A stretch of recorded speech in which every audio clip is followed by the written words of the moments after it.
Welcome, Aries, to your monthly horoscope for July 2020. This is for the Sun or the Ascendant. If you're new to my channel, I'd be honoured if you would subscribe by clicking or tapping on the bell notification symbol. Now, this is a month when the Sun is going to be passing for 2/3 of it through the sign of Cancer, which is very much about how we feel. And in your case, it can be also about where you live, how you live there, but also the basic foundations of your existence and how that gives you the platform to go out into the world to function in terms of your career, your goals, and your ambitions. Now, there's a big event which occurs on the 2nd because Saturn, the planet of structure, returns to the sign of Capricorn, which opposes where the Sun is going to be going through to the 21st.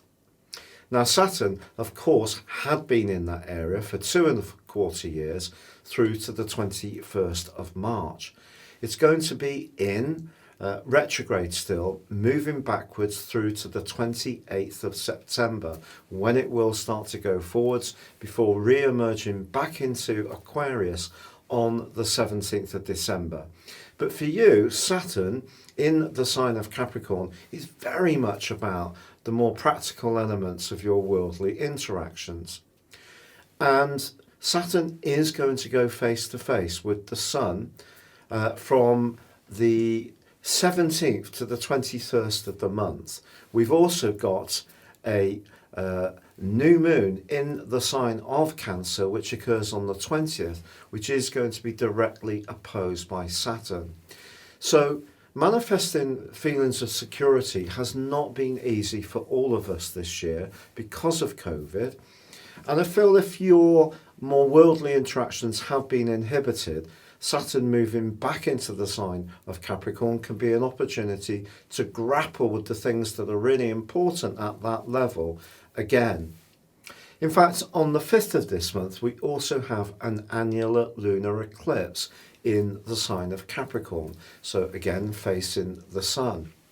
Now, this could mean that there is an issue to do with responsibility linked to your family that does demand your attention in the weeks and months ahead.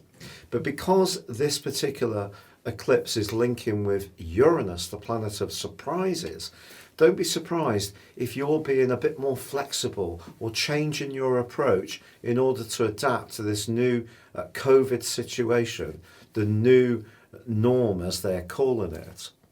Now, there is in week 2 a magnificent link between the Sun and Neptune, suggesting that something can manifest for you that really gives you a sense of great satisfaction. It could be that you're going to feel much closer to the people that you love and care for, or someone can be very kind or thoughtful. In fact, Venus and Mars, your ruler, are going to be collaborating in a superb way all through this month.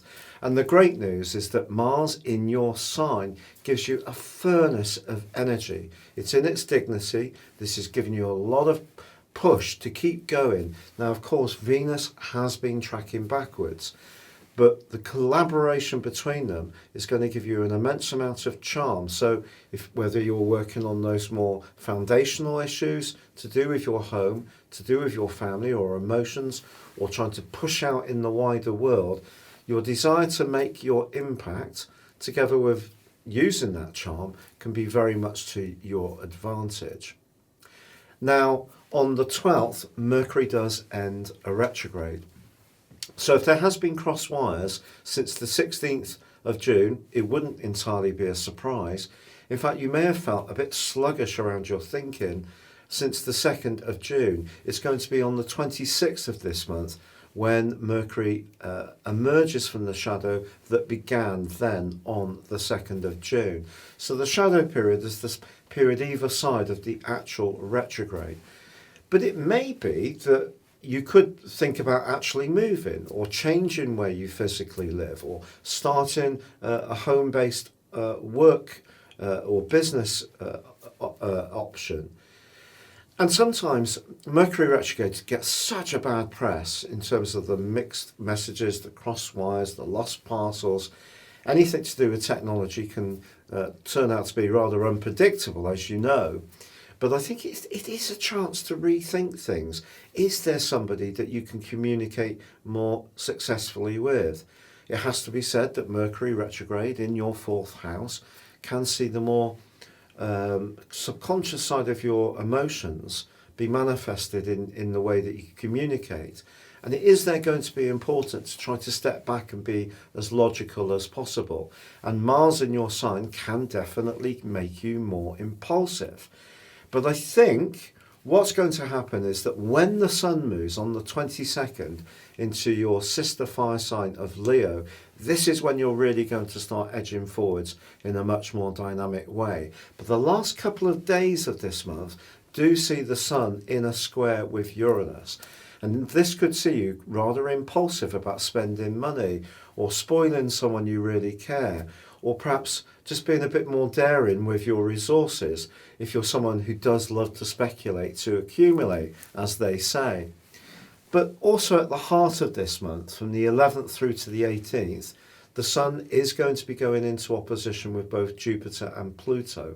So finding that balance between how you're going to make it work in the outer part of your life with the basic sense of security at a physical or emotional level really is the story of this month. But it wouldn't surprise me if for some Aries there was some romantic action which does surprise but also delight you. If you'd like to know more about real astrology and embrace my personal horoscope reports or have a one-to-one with me, please see the link beneath this video. But for now, it's been a pleasure being with you. Take care, good luck, and goodbye.